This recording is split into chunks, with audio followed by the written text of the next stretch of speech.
رسول الکریم اما بعد، محترم سامعین اور خواتین اسلام، آج کی تلاوت میں 20واں پارہ امن خلق مکمل ہوا، جس میں سورہ نمل کی 30 پر 4 آیتیں، سورہ قصص کی 80 پر 8 آیتیں، سورہ عنکبوت کی 40 پر 4 آیتیں، مکمل 160 پر 6 آیتوں کی تلاوت ہوئی۔ اللہ رب العزت سے دعا ہے آج کی تلاوت کو اور اس کے سننے کو قبول فرمائے، ہمارے گناہوں کو معاف فرمائے۔ پارے کی ابتدا میں اللہ تعالیٰ نے اپنی قدرت کی چند نشانیوں کا ذکر کیا اور یہ سوال کرتے ہیں ان نشانیوں کو بنانے والا کون؟ جواب بھی اللہ تعالیٰ دیتے ہیں، تمہارے زبان پر یہی جواب آئے گا، ان نشانیوں کو بنانے والا، پیدا کرنے والا اللہ تعالیٰ ہے۔ پہلا سوال یہ ہے، کون آسمانوں اور زمینوں کو پیدا کیا؟ کون آسمان سے بارش کو نازل کرتا ہے؟ کون زمین سے پیداوار اگاتا ہے؟ کون زمین کو سکون کی جگہ بنایا؟ زمین کے اوپر کون نہروں کو جاری کیا؟ زمین پر کس نے پہاڑوں کو گاڑ دیے؟ کون ہے پریشان حال کی دعا سنتا ہے، اس کی تکلیف کو دور کرتا ہے؟ کون ہے زمین اور سمندر کی تاریکی میں اگر کوئی پھنس جائے راستہ دکھانے والا کون ہے؟ بارش سے پہلے ٹھنڈی ہواؤں کو بھیجنے والا کون ہے؟ اور سوال اللہ تعالیٰ یہ کرتے ہیں، کون پیدا کرتا ہے؟ کون دوبارہ اٹھائے گا؟ کون تم کو آسمان سے اور زمین سے روزی دیتا ہے؟ ہر سوال کے بعد اللہ تعالیٰ نے یہی کہا کہ تمہارے زبان سے یہی لفظ نکلے گا اللہ تعالیٰ۔ جب اتنی بڑی نشانیوں کو دیکھ کر تم اپنے زبان سے اقرار کرتے ہو، عبادت کے اندر اللہ کی کیوں نہیں کرتے ہو؟ جو ان نشانیوں کو پیدا کیا وہی عبادت کا لائق ہے۔ اسی سورہ کے اندر یہ بتایا گیا قیامت کی 10 نشانیاں ہیں۔ اس میں سے ایک نشانی کیا ہے؟ قیامت کے قریب زمین سے ایک جانور نکلے گا، لوگوں سے بات کرے گا۔ نبی کریم صلی اللہ علیہ وسلم نے کہا روزانہ سورج مشرق سے نکلتا ہے، قیامت کے دن سورج مغرب سے نکلے گا، اس کے نکلنے کے بعد چاش کے وقت یہ جانور زمین سے نکلے گا، لوگوں سے بات کرے گا کہ تم کو قیامت کی نشانیاں بتائی گئی، اس پر تم کیوں ایمان نہیں لائے؟ بہرحال یہ بھی بتایا گیا اگر سورج مغرب سے نکلتا ہے توبہ کا دروازہ بند ہو جاتا ہے، توبہ کرنا، ایمان لانا بیکار ہے۔ اس کے بعد والی سورت سورہ قصص ہے۔ اس سورت کے اندر تفصیل کے ساتھ موسیٰ علیہ السلام کا واقعہ بیان کیا گیا، خاص کر موسیٰ علیہ السلام کی والدہ، ان کے اندر جو گھبراہٹ تھی اللہ تعالیٰ نے اس کا ذکر کیا۔ فرعون کے دربار والوں نے فرعون سے کہا بنی اسرائیل کے اندر ایک لڑکا پیدا ہوگا جس کے ذریعے سے تیری حکومت ختم ہو جائے گی اور تو بھی اس کے ذریعے سے دنیا سے ختم ہو جائے گا۔ تو فرعون نے یہ سن کر کہا بنی اسرائیل کے سارے بچوں کو زندہ ذبح کر دو، بچیوں کو زندہ چھوڑ دو۔ تو موسیٰ علیہ السلام کی پیدائش ہوتی ہے، ان کی ماں گھبرا جاتی ہے، تو اللہ تعالیٰ ان کو تسلی دیتے ہوئے اللہ تعالیٰ ان کے دل میں الہام کرتے ہیں۔ وَأَوْحَيْنَا إِلَىٰ أُمِّ مُوسَىٰ، ہم نے موسیٰ علیہ السلام کی والدہ کی طرف وحی کی، ان کے دل میں الہام کیا، تو معلوم ہوا مردوں میں ولی جیسے ہوتے ہیں، عورتوں کے اندر بھی ولیاں ہو سکتی ہیں اگر ان کا تعلق اللہ سے گہرا ہو۔ تو اللہ تعالیٰ نے ان کا ذکر کیا اور کہا کہ ہم نے ان کے دل کے اندر الہام کی، کس بات کا؟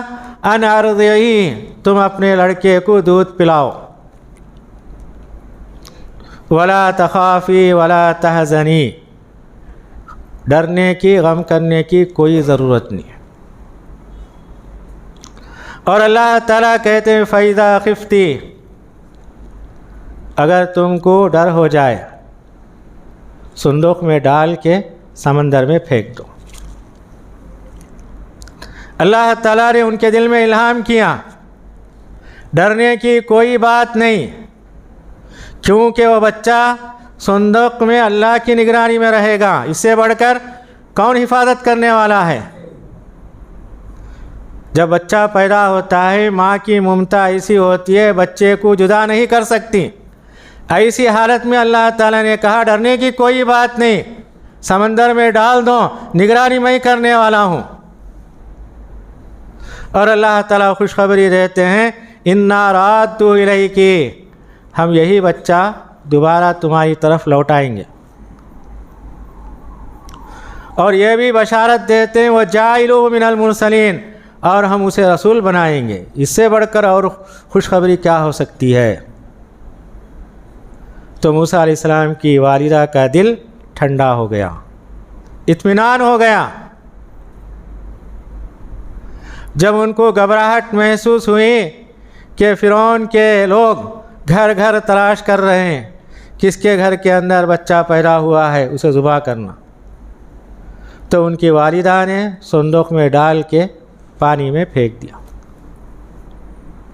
پھر اللہ تعالیٰ ان کے بہن کا ذکر کرتے ہیں، موسیٰ علیہ السلام کی بہن کا۔ ان کی والدہ نے کہا میں نے بچے کو صندوق میں ڈال دیا، تم اس کا پیچھا کرو۔ تو معلوم ہوا بھائی کی زندگی میں بہن کا ہاتھ ہے،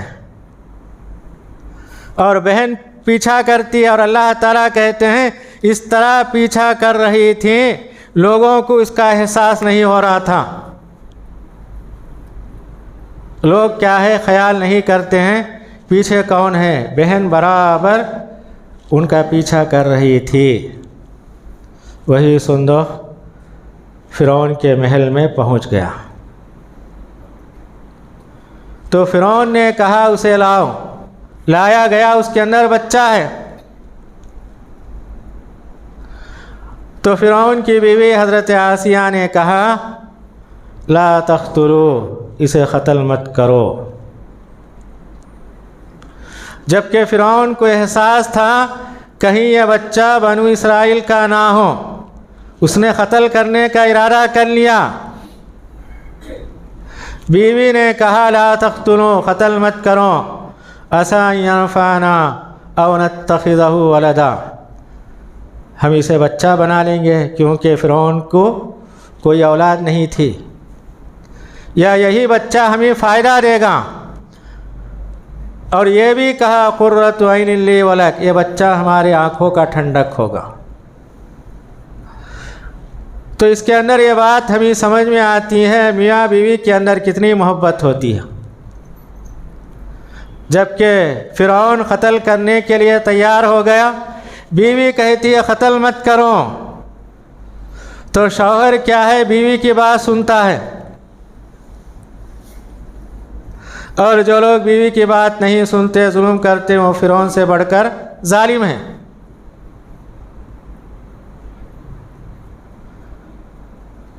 پھر بچہ محل میں پہنچ گیا، دودھ پلانے کی باری آتی ہے۔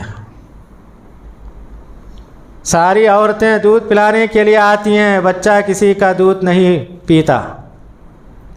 ان کی بہن جو پیچھا کر رہی تھی، فرعون کے دربار میں کہا ایک ایسا گھرانہ ہے، سارے بچے اس گھر سے محبت کرتے ہیں، وہاں کی ایک خاتون ہے، نیک خاتون ہے، شاید یہ بچہ اس کا دودھ پی سکتا ہے۔ فرعون نے کہا اسے بلا کے لاؤ۔ تو موسیٰ علیہ السلام کی والدہ آتی ہے، فرعون کو معلوم نہیں، دودھ پلاتی ہے، دودھ پینے لگتا ہے۔ ان کی والدہ نے کہا بچہ میں اپنے گھر لے جاتی ہوں۔ تو فرعون راضی ہو گیا، ماہانہ دودھ کا خرچہ رہتا ہے۔ اللہ کی قدرت، دشمن یہی بچہ بڑا ہو کر فرعون کو ختم کرنے والا ہے۔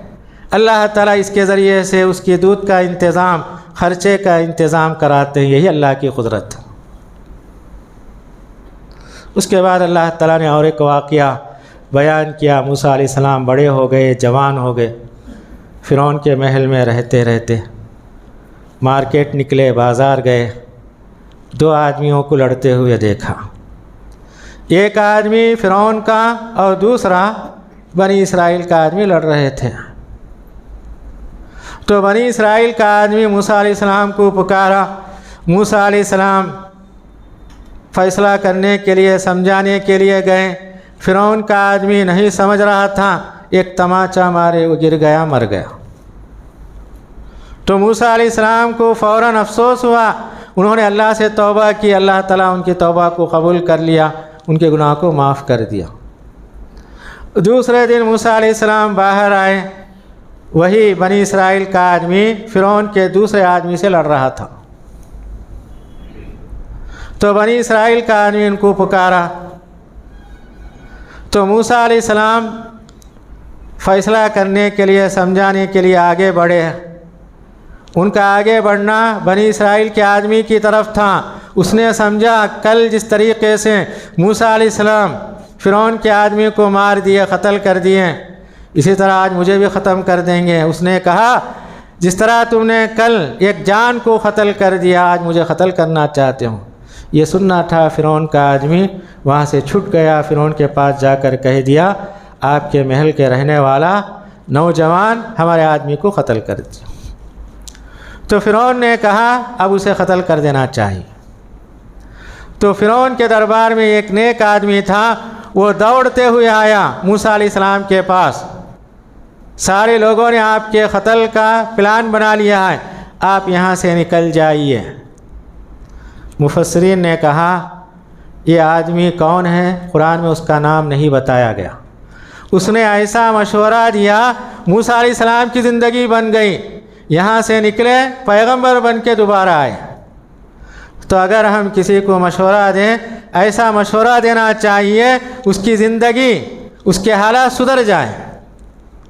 تو موسیٰ علیہ السلام مدین پہنچے، کوئی جان نہ پہچان، ایک درخت کے سائے کے نیچے ٹہر گئے۔ وہاں ایک کنواں تھا، لوگ آتے ہیں اپنے جانوروں کو پانی پلاتے ہیں۔ ایک جگہ دیکھا دو عورتیں کھڑی تھیں۔ تو موسیٰ علیہ السلام نے ان دو عورتوں سے سوال کیا ما خطبکما، تمہاری حالت کیا ہے، یہاں کیوں کھڑی ہو؟ ان لوگوں نے کہا جب تک یہ لوگ اپنے جانوروں کو پانی پلا کے نہیں جاتے تب تک ہم اپنے جانوروں کو پانی نہیں پلاتے، اور انہوں نے یہ بھی کہا ہمارے باپ بوڑھے ہیں۔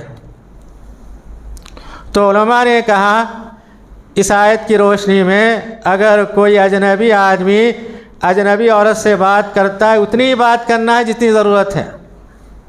موسیٰ علیہ السلام نے یہی سوال کیا تم کیوں کھڑی ہو؟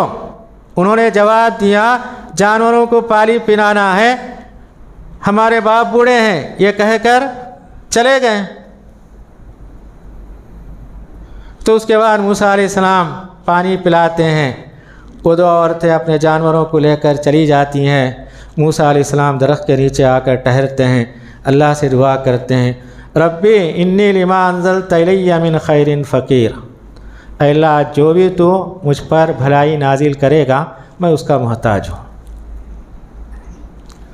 تھوڑی دیر کے بعد ایک عورت آتی ہے، ان دو عورتوں میں سے ایک عورت آتی ہے، اور اللہ تعالیٰ اس کی حالت بیان کرتے ہیں، پورے پردے کے ساتھ، حیا کے ساتھ آئی۔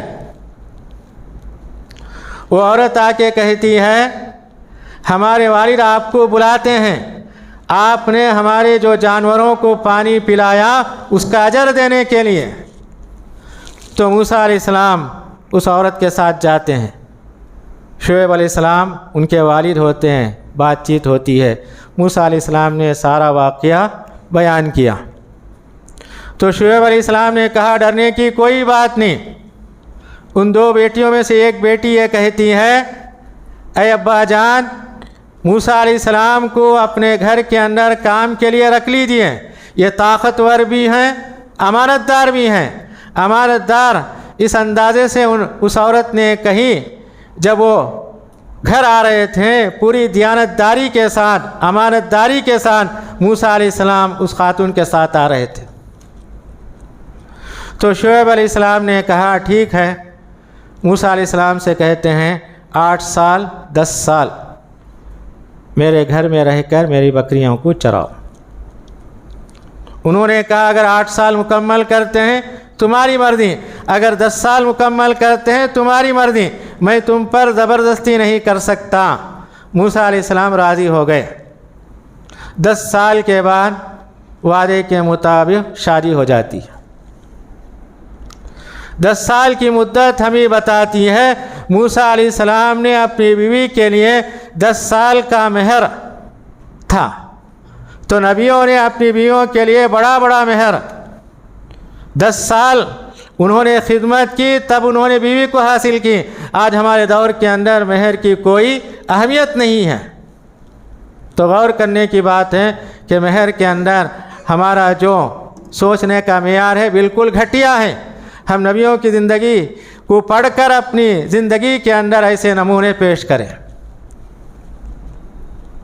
اس واقعے کے اندر علماء نے ایک بات کہی ہے، موسیٰ علیہ السلام جھاڑ کے نیچے کھڑے ہو کر جو دعا کیے، اللہ تعالیٰ نے ان کی دعا کو قبول کیا۔ 3 چیزیں اللہ تعالیٰ ان کو دی، ایک رہنے کا ٹھکانہ، دوسرا شادی کا بندوبست کیا، اور بکریاں چرانے کی نوکری ملی۔ ایک آدمی جب اللہ سے دعا کرتا ہے، سامنے کوئی سبب نہیں، ایک اجنبی گاؤں میں آئے، جان نہ پہچان، اللہ سے دعا کرتے ہیں، اللہ تعالیٰ ان کو یہ 3 ذریعے مدین کے اندر ان کو عطا کیے۔ یہی اللہ کی قدرت ہے۔ تو 10 سال ہونے کے بعد اپنی بیوی کو لے کر نکلتے ہیں۔ سردی کا موسم ہوتا، پہاڑ پر آگ نظر آتی ہے۔ موسیٰ علیہ السلام اپنی بیوی سے کہتے ہیں ٹھہری رہو، میں پہاڑ سے آگ لے کے آتا ہوں۔ پہاڑ پر پہنچتے ہیں، اللہ تعالیٰ سے بات چیت ہوتی ہے، اللہ تعالیٰ ان کو نبی بناتے ہیں، 2 نشانیاں دیتے ہیں، لاٹھی زمین پر ڈالنے سے اجدا ہو جانا، بغل میں ہاتھ ڈال کر نکالنے سے چمکنے لگنا بغیر کسی بیماری کے۔ تو موسیٰ علیہ السلام نے کہا اے میرے رب، میرے زبان میں لکونت ہے، میں بات ٹھیک طور پر نہیں کر سکتا، میری گزارش ہے میرے بڑے بھائی کو بھی پیغمبر بنا دے۔ ہارون علیہ السلام موسیٰ علیہ السلام سے بڑے تھے۔ تو معلوم ہوا ایک بھائی اپنے بھائی سے کتنا گہرا تعلق ہوتا ہے، بھلائی کے اندر اپنے بھائی کو بھی شامل کر لیتا ہے۔ موسیٰ علیہ السلام نبوت کے اندر، پیغمبری کے اندر اپنے بڑے بھائی کو بھی شریک کر لیتے ہیں۔ جو دنیا دار انسان ہوتا ہے یہ خیال کرتا ہے میں ترقی کر لیا، میرے بھائی کی ترقی ضرورت نہیں، میرے بچے میرے گھر والے ترقی کر لے یہی کافی ہیں۔ مگر دینی لحاظ سے اللہ تعالیٰ کہتے ہیں بھائی بہن کا رشتہ بڑا گہرا مضبوط ہوتا ہے، بھلائی کے اندر، اخلاق کے اندر، کردار کے اندر دونوں برابر کے شریک ہوتے ہیں۔ کیف اللہ تعالیٰ اس صورت کے اندر یہ سارا واقعہ بیان کر کے نبی کریم صلی اللہ علیہ وسلم سے کہتے ہیں یہ موسیٰ علیہ السلام کا واقعہ ہم نے آپ کو بتایا، طور کے پہاڑ کے اوپر کیا بات ہوئی آپ کو معلوم نہیں، ہم نے آپ کو بتایا۔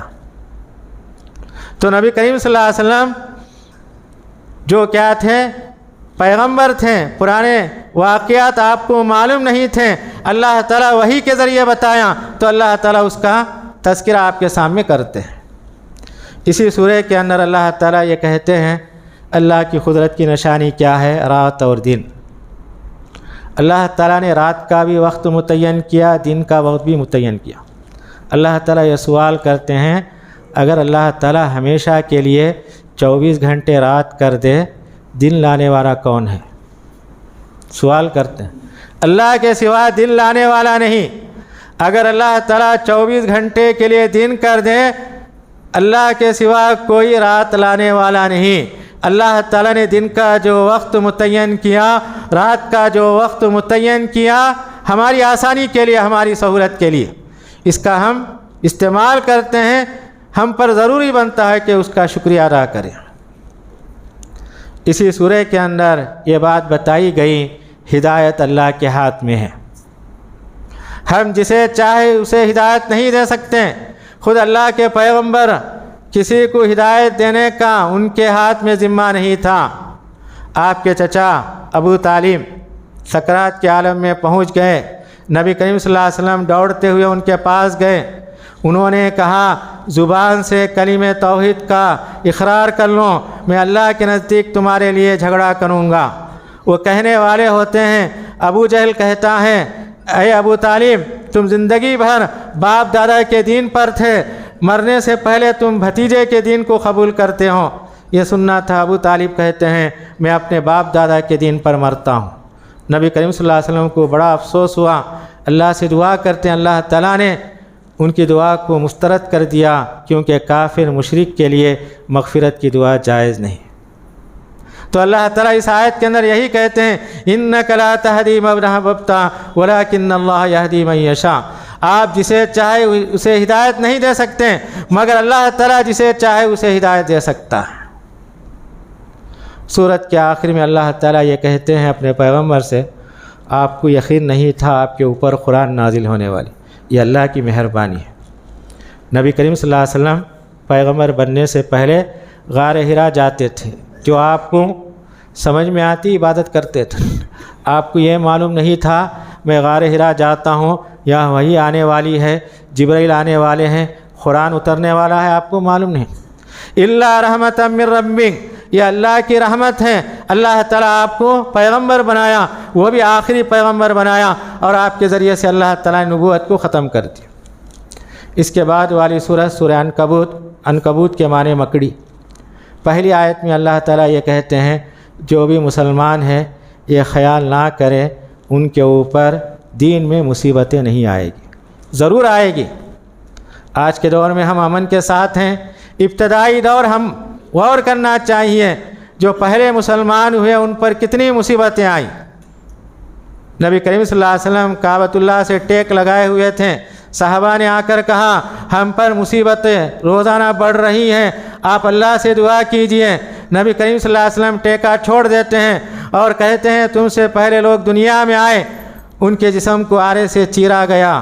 اللہ کے بارے میں بعض لوگوں کو زمین میں کمر تک گاٹ کر جسم کے 2 حصے کیے گئے، بعض لوگوں کو ان کے جسم سے گوشت کو اور ہڈیوں کو الگ کیا گیا زندہ، مگر ان لوگوں نے اللہ کا نام نہیں چھوڑا، مرتے دم تک دین پر قائم رہے۔ تو اللہ تعالیٰ کہتے ہیں، یہ ہرگز خیال نہ کریں مسلمان کہ ان کو دین پر مصیبتیں نہیں آئے گی۔ مصیبتیں اللہ اس لیے بھیجتے ہیں، اللہ تعالیٰ یہ جاننا چاہتے ہیں کون پکا مسلمان ہے، کون جھوٹا ہے، کون منافق۔ اسی سورہ کے اندر اللہ تعالیٰ نے جو لوگ غیروں کی عبادت کرتے ہیں ایک مثال کے ذریعے بتایا۔ مثال کیا ہے؟ مکڑی کی مثال۔ اس کا گھر کیسا ہوتا ہے؟ بالکل ہلکا گھر۔